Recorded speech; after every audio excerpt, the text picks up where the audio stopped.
pleasure, I have a PowerPoint presentation because you can't do a presentation without PowerPoint, can you? Leadership is accepting responsibility for results. Accepting responsibility for results. If you forget everything else I say today, please remember that. That's the most important thing I want to convey and how this applies to the Libertarian Party. Whether you're leading a county organization, leading a campaign, part of the leadership committee of some entity, this is a principle that I think is very important. So by the end of this presentation, I hope you understand what I mean and embrace this. This is my photoshopped image. A few chins were taken out and so forth, but some people in the room may not know really who I am.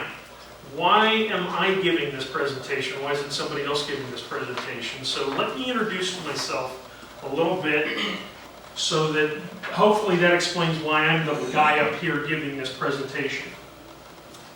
I joined the Libertarian Party in 1984, and I have, as Heather said, in April at the state convention will be the conclusion of a decade as state chair. And after that, we'll see who steps forward.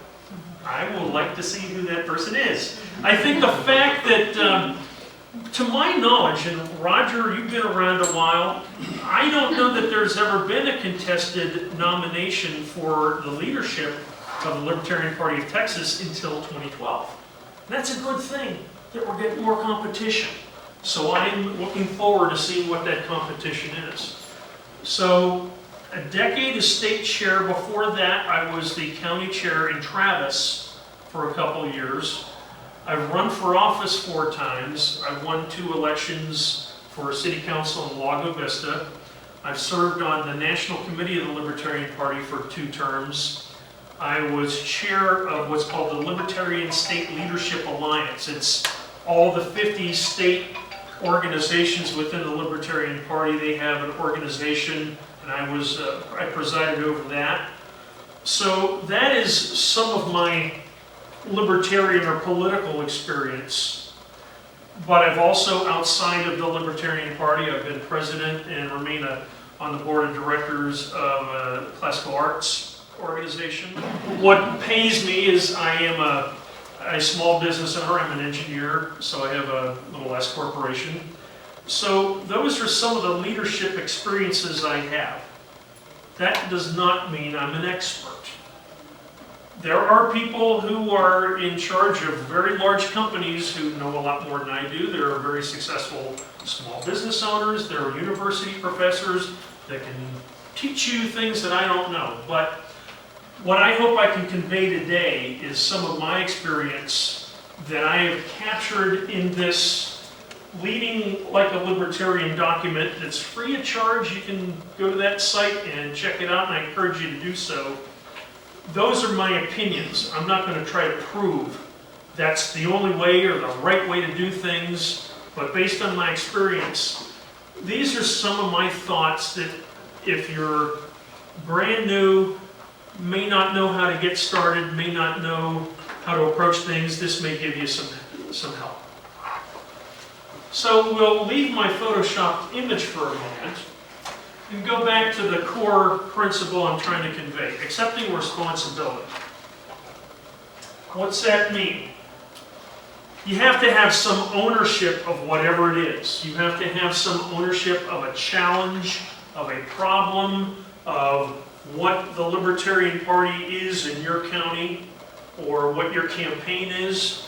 You've got some ownership, you've got some stake in what happens.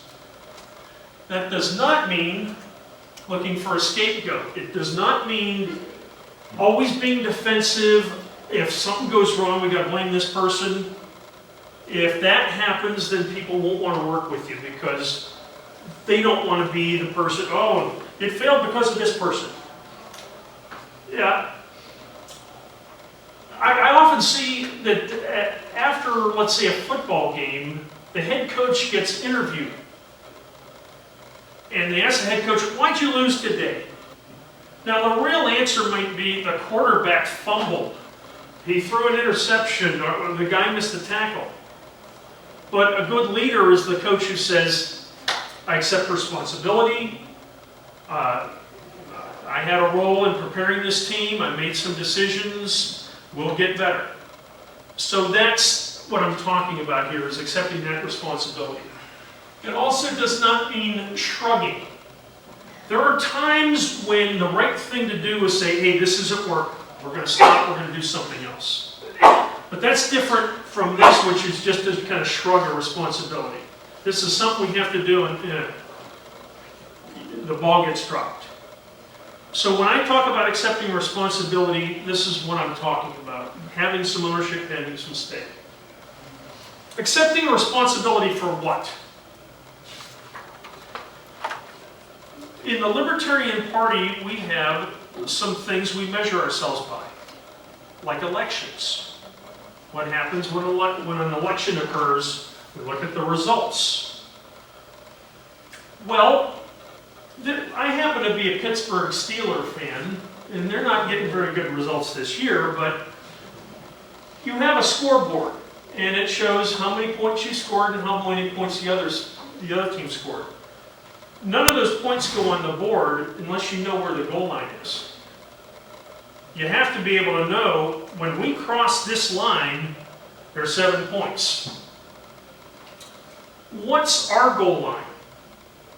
How do we know we get any results without setting that goal? Imagine that I go out and run a mile. And I time myself, and when I'm done, 4 minutes. What's the result? The result is not 4 minutes. Was I trying to set a world record? That I didn't make it. Am I trying to be an elite runner? Well, 4 minutes is pretty damn good. Am I trying to win the race? Well, what did the other 6 people in the race do? You have to establish what the goal is before you get a result. Just having a number, I don't think is a result. So when I talk about accepting responsibility for results, it has to start with setting goals. You have to establish a goal, then you know whether you made it or not. So, I want to address this question. Is the Libertarian Party libertarian? I do not mean, is the Libertarian Party right on these issues or that issues? Are we about liberty? What do we think about economics and forth? That's not what I'm talking about. What I'm talking about is how we operate, how we govern ourselves. The way Congress seems to operate is like this. Something goes wrong, create a law. And put it in a book here, and these books keep growing. Presumably, if our candidates get elected, we're going to say, man, there's a whole heck of a lot of stuff we need to delete. We need to burn a lot of this stuff. Yeah. Well, sometimes there's a tendency in any organization, even the Libertarian Party, when something goes wrong, we need to create a rule. We need to grow our bylaws. We need to have some provision for what happens if this thing happens. And I'm suggesting sometimes common sense is a better way to go. This is a poor substitution for this. Let me give you one example. Imagine it's real important that after a meeting, you know what actually happened. I got to tell you that when I spend an entire day with a state committee, at the end, I don't remember everything we did. Because I'm kind of focused on making sure it gets done right. And then when I'm done and I'm having a beer, it's, what did we decide to do? You got to look at the minutes. So you'd like to have those minutes the secretary writes up, you'd like to have them kind of timely. You can look at them and say, okay, here's the decision we made. If that's not getting done well, let's say it's taken a long time to get the minutes. How many people in the room would be in favor of a rule that says the minutes have to be submitted in 7 days? How many people would vote in favor? Raise your hand. Nobody? Thank you for having the right answer, in my opinion. Because what happens if the secretary produces them in 8 days? Do you fire the person? Well, there has to be some consequence. What is a rule without saying what the result is? You can say, we sure would like to have this in 7 days. Another way to go is to say, we might need a different secretary. That's common sense. You don't have to write a rule to do that. You're already empowered to do that. You can do that anytime you want. So, what I'm suggesting here is don't always look at this approach. I am not saying that there aren't times when you have to spell things out. How do we run a convention? How do we decide who the new officers are? Yeah, that should be written down. We should have a procedure. But be careful about filling up rule books and rely on this as much as possible. That way, the Libertarian Party is governing itself the way we hope our candidates would govern. We want to grow. We want to get bigger. How do you do that? Imagine the Libertarian Party is this pink basket. And here are all these voters, all these potential donors, members, and so forth. They're out in these trees. And we would like to fill our baskets and, wow, look at all these beautiful ripe apples that we caught, the Libertarian Party grew.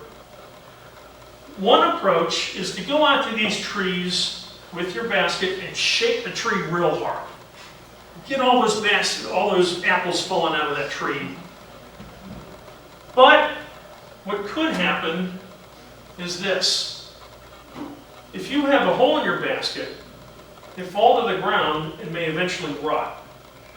That's what happens if you were to spend a lot of money, spend a lot of effort advertising for the Libertarian Party. Hey everybody, here's the Libertarian Party, check us out, and so forth, and you don't have anyone to answer the phone.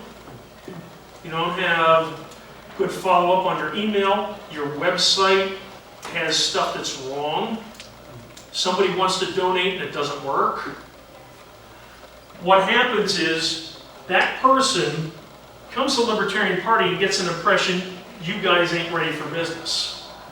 And they kind of do this. The low-lying fruit, those ripe apples that are right here, man, they're ready to just fall in your basket.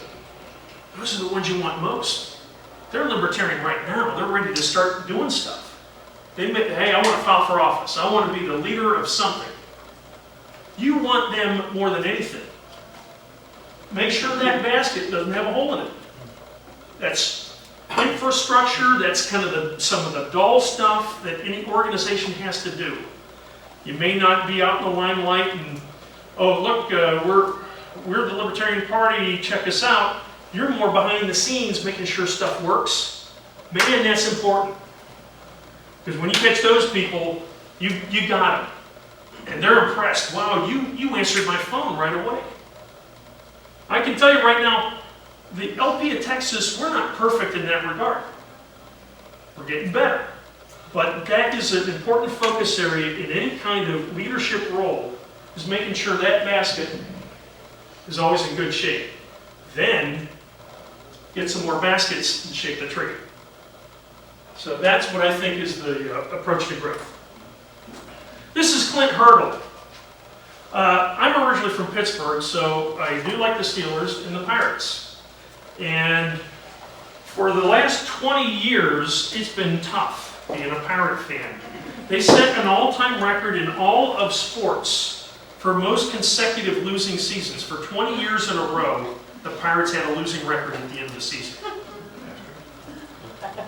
So I haven't had much to cheer about in the last 20 years, but 3 years ago they hired this guy to be their manager. In the first year, had a losing record. Second year, losing record. This year, winning record, made the playoffs, won the first round of the playoffs, and took the St. Louis Cardinals to, it was a great series. They kind of barely lost. Great turnaround. But he did not hit any home runs. He did not strike anybody out, didn't steal any bases, didn't catch any balls. He didn't when he was a player either. Yeah, he was actually a phenom. I remember when I was a kid, Sports Illustrated, they had this issue where he was on the front cover and it said, "This is the rising new superstar of baseball." And he didn't pan out to be a superstar. But he sure turned out to be a great manager. Not by making plays in the field, but making sure there were people on the field making those plays. There's a lot to leadership. It's not just all one thing. What I commonly hear when somebody's watching some sporting event and their team does something wrong, the coach should be fired. The coach should be fired. He decided to run this play and it didn't work. There's a whole lot more to leading than just calling the play. How about preparation? Taking those players and training them so that when you get to the game, you don't have too many game day decisions. They know what to do. How about picking the players? How about deciding, we need to improve our situation at first base? Those strategic things. Motivating to, hey, let's get out there. Let's focus. Let's really do a good job today. All those kinds of skills are part of the package. So what a head coach is not just a person who makes one kind of decision. It's taking that whole area of responsibility and ownership, and it's a broad skill set. I want to talk a little bit about candidates now, because obviously this is unique to the Libertarian Party as opposed to leading a business or leading some kind of other entity. With candidates, there is a discussion about what to do and how a leader should approach getting candidates on the ballot and how best to support them. Should we fill the ballot with candidates? There's a counter argument. What if we took all our resources and put them into one superstar candidate running for some office and they win? It's a valid argument. Because I think if we had a Libertarian win, name the office, it would be huge. We would dispel any kind of myth that, oh, Libertarians can't win. I won 2 elections. It was a small town in Texas. But if we go to the next level and demonstrate wins, that'd be great. Also, it proves we're a serious player.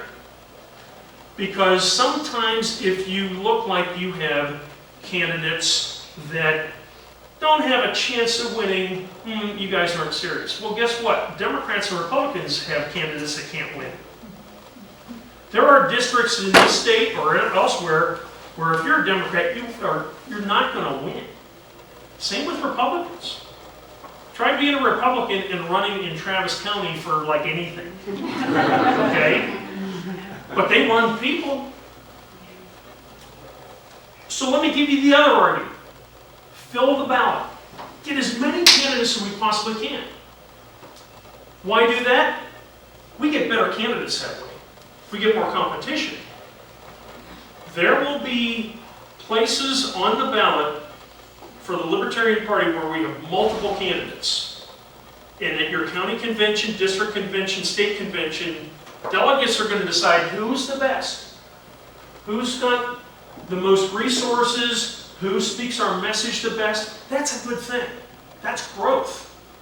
The other alternative about kind of shrinking and focusing, to me, that's anti-growth. It's also putting the party in a position of saying, who's the winner and loser here? We'll decide who gets the resources. I don't want to be in that business. I want to fill the baskets, get as many ripe apples there, let the delegates decide. So that's how our candidates should be chosen. Not you as a leader. I can recruit people. I can call somebody up and say, do you want to run for this? Get them to file that paperwork? Yeah. But all that's doing is filling a hopper. The people that make the decisions are delegates at these conventions. That's the right way to do it. And it's also fun. When you go to these conventions and you know there's a competition there, it makes it a whole lot more interesting than just, we showed up, we knew what was going to happen. When there's that uncertainty and you don't know what's going to happen, that makes conventions fun. So your role as a leader, in my opinion, is to fill that hopper, get your organization focused on trying to bring to that convention as many good choices as possible. That concludes the formal part of my presentation. That's a little Photoshop there. I want to turn this over to you. I'm hoping I provoke some questions. So I want to make sure I don't leave today without giving you the opportunity to ask some questions. If you don't have questions for me, I got questions for you. So who's first? Yes? You're a small businessman. Mhm. What is your suggestion in order to get small business owners involved in the Libertarian Party? I'll give you two answers. The more nuanced answer that I'll begin with is, I think it was about 8 or 10 years ago, the Libertarian Party of Indiana had a program focused on recruiting small business owners. And the reason was a number of things. First, they seem to be bearing the brunt of most of the regulation. They are not the ones that typically get corporate welfare. They are the ones who are kind of screwed the most. They are also people who might be likely donors. If they're successful, they might have some potential there. And certainly if there's somebody, if they are known in the community, that gives you some name recognition. If it's Cisco's restaurant. Hey, we know Cisco. We see a sign every day. Oh, he's Libertarian. So there's that name recognition. The results of that, I really don't know the results of what that effort was in Indiana. I do know they did get some substantial support, and they are one of the more successful state parties. The second part of my answer is the thing about small business owners generally is they don't have a whole lot of time. So I would approach a small business owner first as somebody who potentially could be a member, a donor in some capacity. And depending on what sort of business it is, if it's a restaurant, a good way in the door is to have some meetings there. Say, hey, we're going to have our election night party. Would you like to, can we come to your place? So you build some kind of business relationship, get to know the people. Oh, and by the way, here's the Libertarian Party. Try to establish that linkage. So that'd be my suggestion for an approach to grow small business and their support of the Libertarian Party. Try to find a way to get them to be a member. And beyond that, once they give in a financial capacity, that opens the doors for other things. Maybe they don't have time to be a candidate, but maybe they can be somebody who will be a spokesperson. If there's a newspaper article, Libertarian business owner so-and-so says. So those are some ideas. Have I answered your question? Well, partially. Selecting candidates, my limited experience is that if you can get a candidate, you know, you got a choice on the county level, particularly, of one candidate. You know, you typically you don't have 2 or 3 people that want a position on the county level. How much should we call them to the extent that, hey, this candidate is really a Democrat, he just don't want to fight the Democratic primary, he wants to get on the general ballot. Right. And so forth, you know. Right. Or he's not, you know, not really, you know, he's not somebody we want to identify with as a Libertarian Party. Right. One of the things that's unique about the Libertarian Party is we always have none of the above. And that's the provision that prevents somebody from saying, I want to run as a Libertarian, but I'm not really a Libertarian. And you vote for none of the above and you don't fill it. There is in your candidate handbook something that our state party came up with a couple of years ago called the candidate agreement form. And the purpose is to have a means for you to know whether they understand what's expected of them and what they can expect of us. And part of that is, have you read the platform? That's something I would ask any potential county chair or anyone I would recruit. Do you know our platform? So if you have somebody coming to your county convention saying, I want to run for office, but they have not signed that form, you might want to ask, why didn't you sign that form? So we have provisions for making sure that delegates are empowered to make those choices. But in some of the larger counties, I know yours is going to be different, but some of the larger counties, we do have contested nominations for county commissioner and state rep and so forth. So as we grow, if we get to that stage, then we got it solved. But I do encourage, when you have somebody that you really don't think should represent the party, vote no to. I want to fill the ballot, but I want to make sure those people represent our principles and represent us well. In my case, in Cameron County, I would expect, I would like for it to be different, but I would expect that it's my choice. If I vote none of the above, that none of the above wins, because there's probably no more than 3 votes. Could be. Could be. Cassie, you had something? Yeah, I was just going to mention in response to his question that here in Bear County, we've created a candidate committee specifically to address that problem. And that's something we're going to talk about in our breakout session. So Right. we are sort of trying to address that very problem here in Bear County. Of course, we need to have a few more people involved. Right. And that is a county by county decision. If your county decides we want to go a different way, that's cool. This is the way I advocate, and that's the way I try to persuade our state committee. But if a county says we want to focus on 2 candidates, you can make that decision. So, yes, right here. And I have a question, just in regards to leading a county or an organization as a Libertarian. What is your experience in resolving conflict within certain factions or whatever within your group, and how do you do that as a Libertarian leader? It's real important, as if you have the title of chair, you have to try to be as impartial as possible while recognizing you have an opinion and you can state your opinion. It's different if you're the chief executive officer of some company. You can make decisions. I mean, Steve Jobs would just say, you're fired because I don't like the color of the iPod or whatever. But in this kind of position, it's not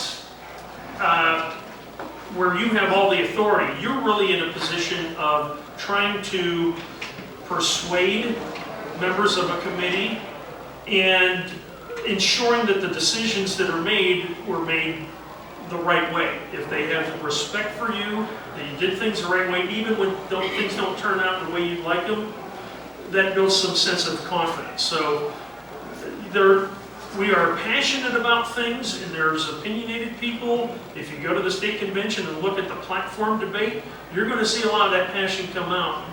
But I think what really helps is when people know that you're trying to do it the right way and do the right thing. So, yes? I had a question about, I want to know if the Libertarian Party of Texas has a strategy or means to kind of assist nonprofit groups who share libertarian causes and helping them find donors and resources and things like that. The best way, I think, is to have them come to the state convention. Okay. Invite them to have a booth. It may cost them $50 or whatever. They may be a speaker at the convention. So that's a win-win. They get exposure, and we get people who speak about a particular issue. There may be somebody in an organization that has expertise in and a specific thing that's of interest, and we'd like to have them on the panel. What I hope we can do over the course of time is build bridges. There was a time in the Libertarian Party where, oh, you're not perfect Libertarian, we don't associate with you. I'm kind of the other way. I may not agree with everything the ACLU does, but I sure would like to invite them to our state convention. I may not agree with everything that some conservative organization says, but boy, if they can come and talk to us about something that we agree on and build bridges and work together, that's a win-win. So I think that might be one of the best ways to approach those organizations, invite them to events like that. Anyone else? James. At the beginning of your talk, you spoke of results and goals, and this is something in Bear County that we've done some talking about. I'm not sure if we ever completed it, but I was wondering if you could, I know you did some great work in Travis County back in 2004 when I was following you guys a whole bunch more, and I was wondering if you could tell me some experiences that you've had. Yeah, to me, it's a cultural thing and it takes time. I think having an organization adopt a goal-oriented or results-oriented culture takes time, it takes repetition. I think with our state party, we're not all the way there. Every year since 2004, we have gone through a process of setting annual goals. At the end of the year, we issue a report and say, here were our goals, here's how we did. We met some, we didn't meet others. So all those annual reports are on our website. That does not mean just because we've gone through it for 9 years that everybody's totally bought into it. But you keep doing it and establish that culture. It's the sort of thing that should be used as a criteria by delegates for saying the current leadership, should we still go with them? What goals are we setting? Are they achieving things? So at the county level, it may not have to be that elaborate, but some of the goals, the criteria have to be, it has to be measurable. We adopted a goal of having liberty. Yeah, we all like liberty. It's not a measurable goal. Everybody has their own definition of liberty. We adopt a goal of getting 10 candidates on the ballot. Yeah, you can measure that. It's a goal. We adopt a goal that we will overturn an eminent domain ordinance in the city. Yeah, that's measurable. You can do that.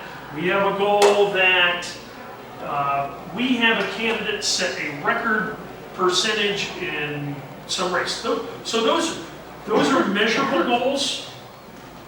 Make them achievable. If I go to a donor and say, give me $1 million and we'll have a Libertarian in the governor's mansion,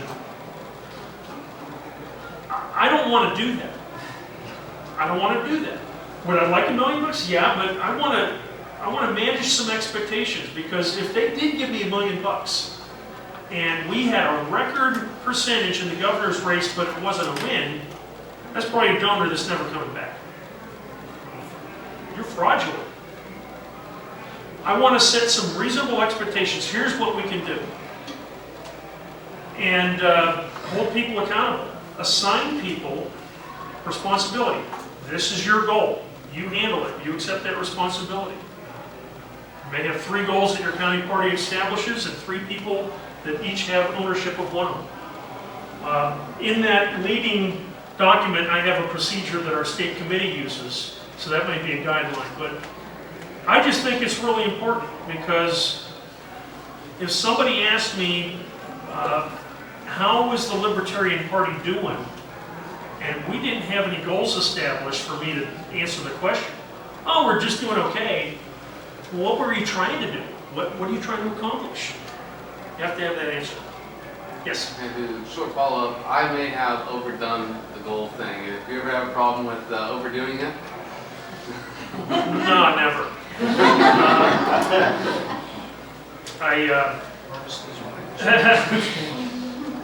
Well, certainly we have set some goals that weren't achievable. At the time you thought they were achievable, but that's okay.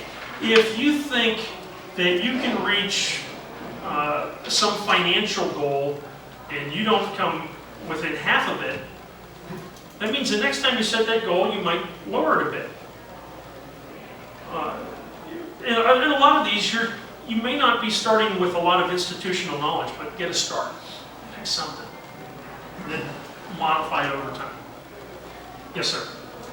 See, we've got the Obama principle of, we reward our friends and punish our enemies. Uh-huh. And in politics, that rule generally goes down, from the president all the way down to dog catcher. And that's one of the resistance that I've encountered on getting people to vote Libertarian or claim to be a Libertarian. Do you have any answers for that? So you're saying if you reward your friends, punish your enemies, Well, that's what happened with the existing parties. Mhm. It's typical, and I've seen this happen in county commissioners court. Person comes in with a petition. Oh, you voted Republican. I haven't got time to talk to you in a public meeting, not in a private meeting. Uh-huh. Well, he's just very bold about his prejudice. And that, I agree, fear. I mean, come on. That's why, when people stand up in a leadership position, do they really want to challenge the establishment? But that's kind of what we are. We are inherently radical. We would like to present ourselves in a way that's very appealing to the average voter, the person whose biggest concerns are feeding the kids and paying the mortgage and that sort of thing. And radical things may scare them, but we're inherently radical. And back in 1971, when we were saying get rid of the war on drugs, man, was that radical. Well, look at where we are now. Clearly, the public's on our side. So I think part of being a leader is not being afraid to be too radical sometimes. Because for us to get attention, if we sound just like the other guys, why are you even doing this? But when you're the only guys out there saying what you're saying, you might get on TV. You might get some attention. You're the quote that gets in the paper because it's different. So that is an aspect of leadership, is how to get that attention without looking like you're crazy. You show up at the city council meeting, and you may have seen this. I know when I was on city council, typically there were 7 of us on council, and on a typical night, we outnumbered the audience. But boy, if 20 people show up, and they're all saying, doggone it, don't you vote this way, it gets noticed. So, some of those radical positions are good opportunities, and take advantage of them when you can. Yes?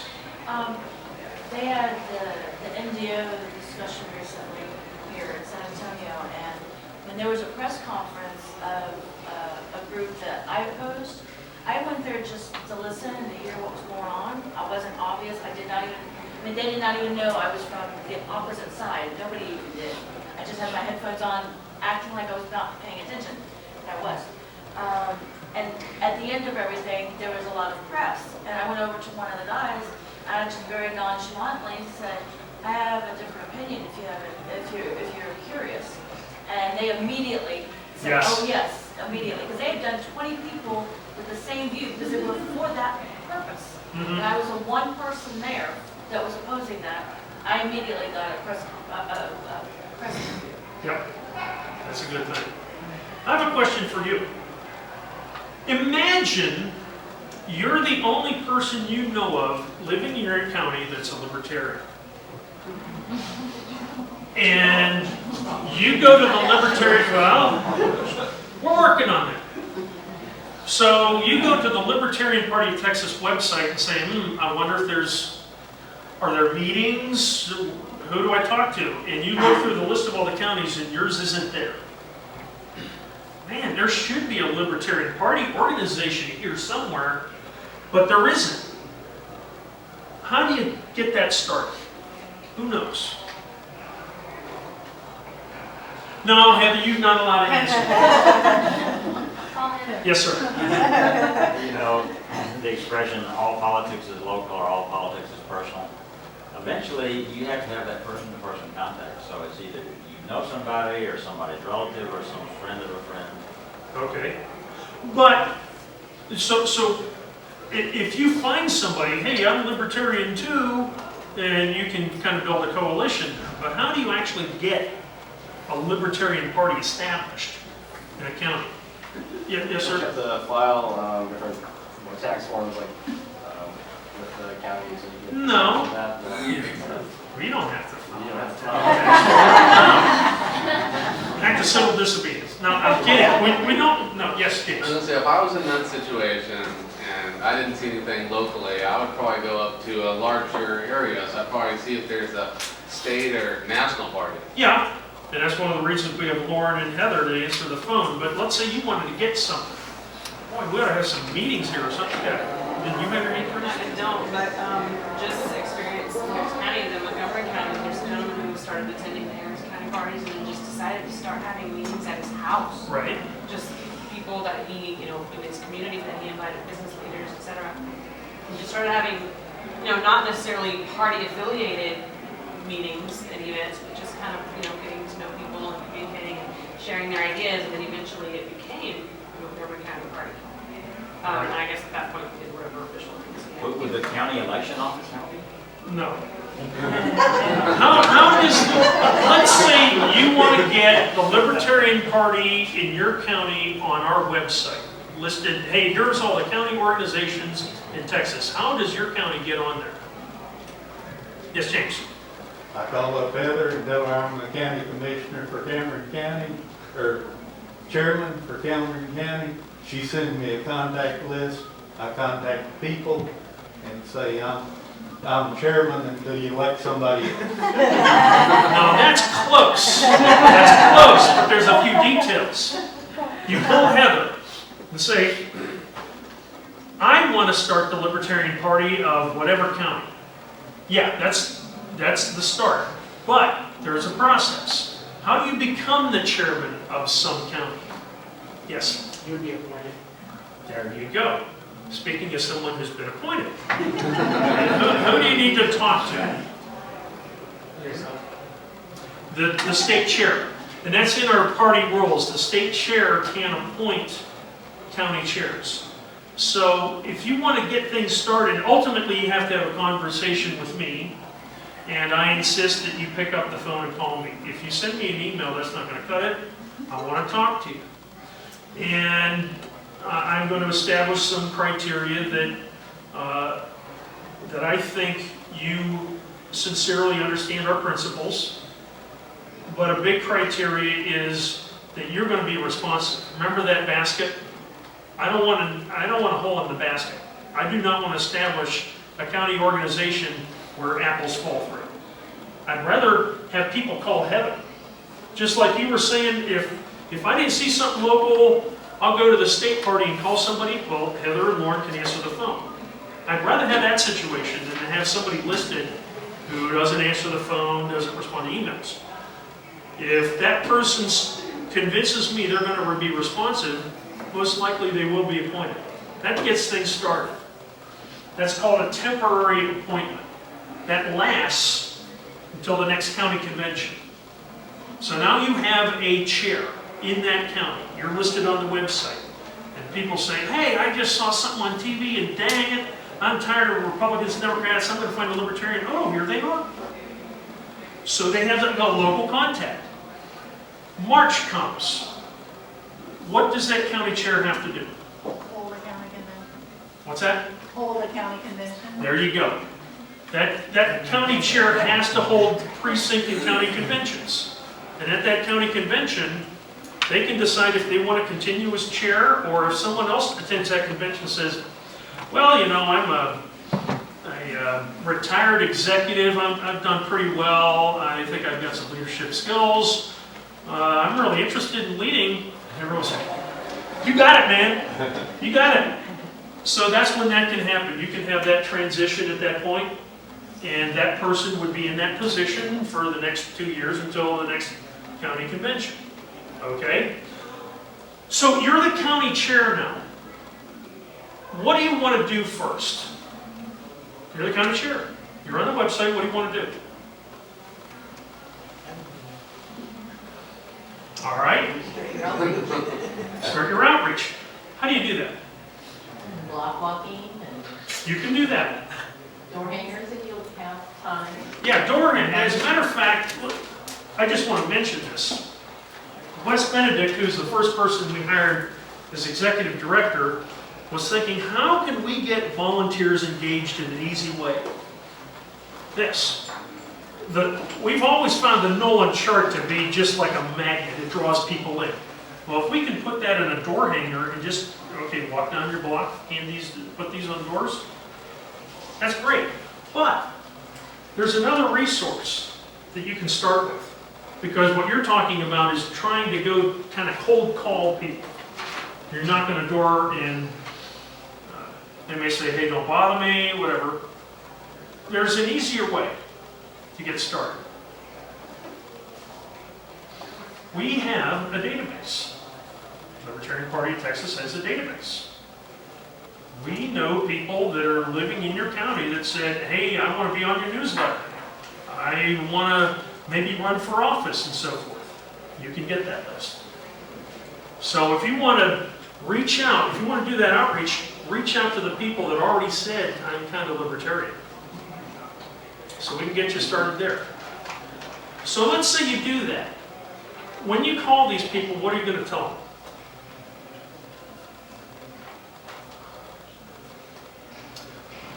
Let me ask you this.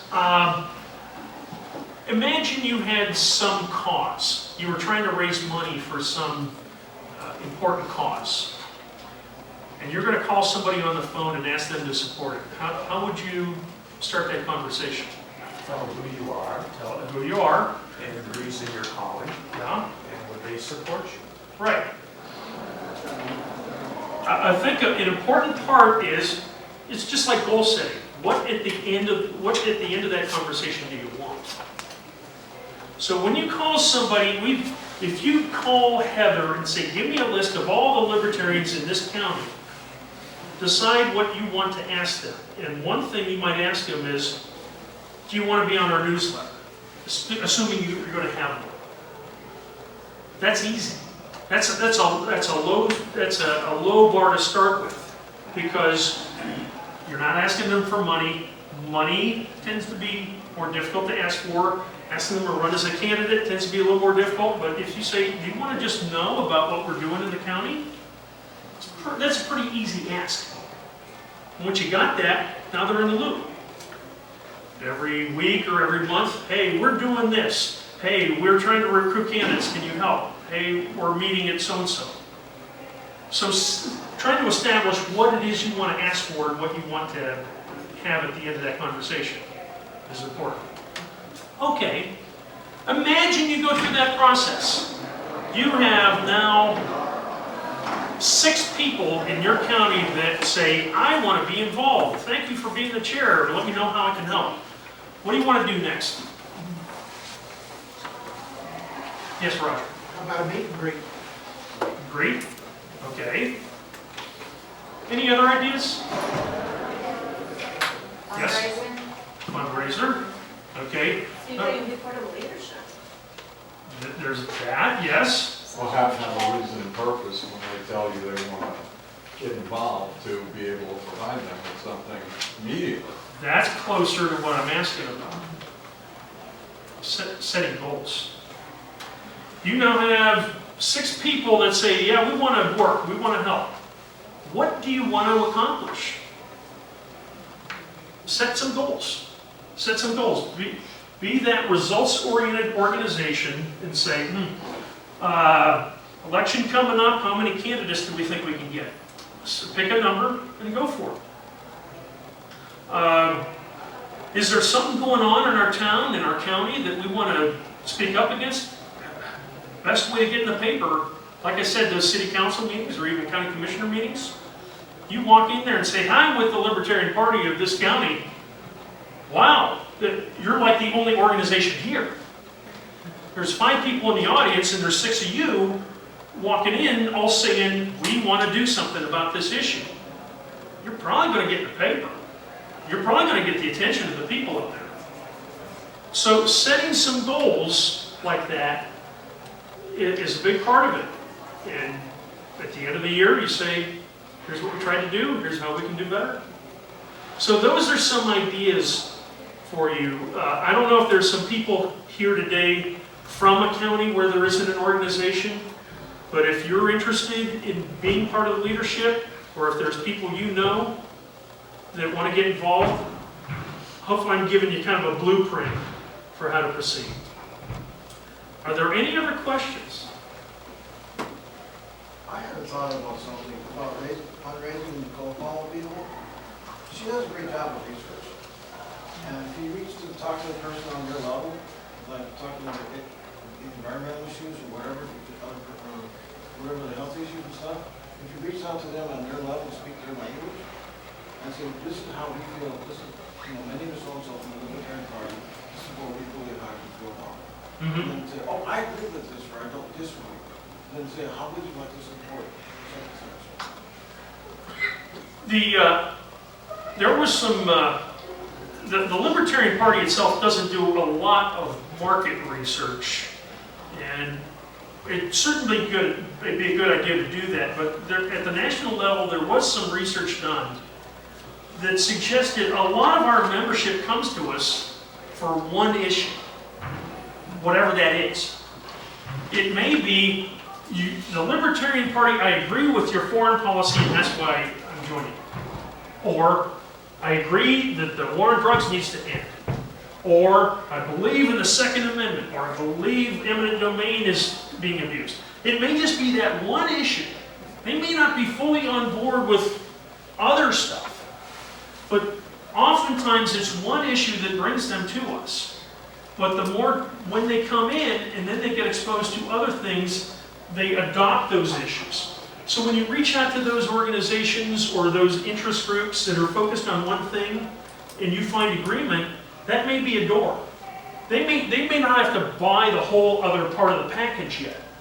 But if that gets them in the door and establishes a relationship, that could lead to better things down the road. Now, a lot of that database work really pays off if you do it right. So that way you can later say, "We need a speaker on this issue. Who's the person? Oh, that's right, I wrote down that here's what their job is, or here's what their expertise is." So that can pay off. Yes?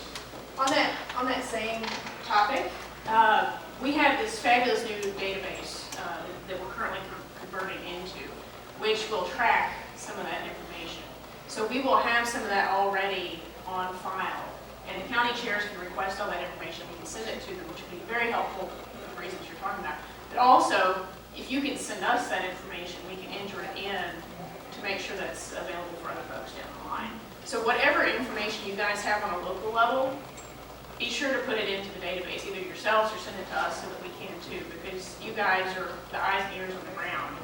But we want to get this stored for future folks too. So. There's something else I want to talk about and spend maybe 15 minutes before lunch. I want to make sure we address this. When I talked about leadership, we've talked a lot about like a county chair or being part of a committee. A candidate is a leader. Okay?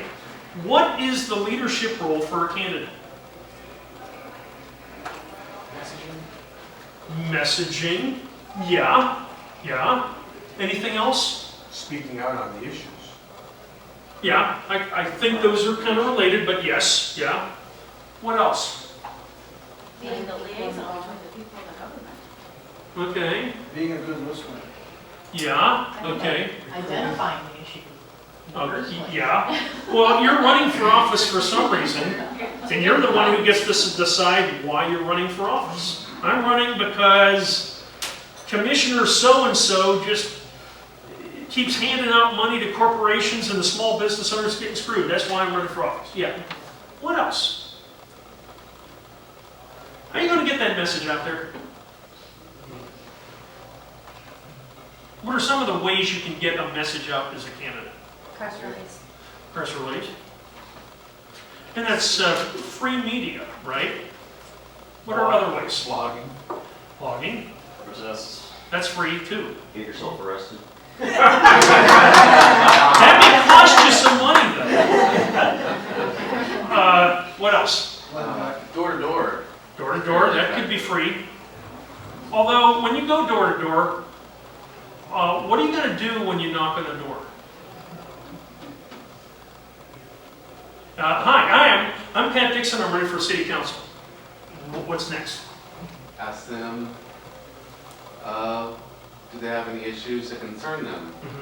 Listening is probably the best thing candidates can do.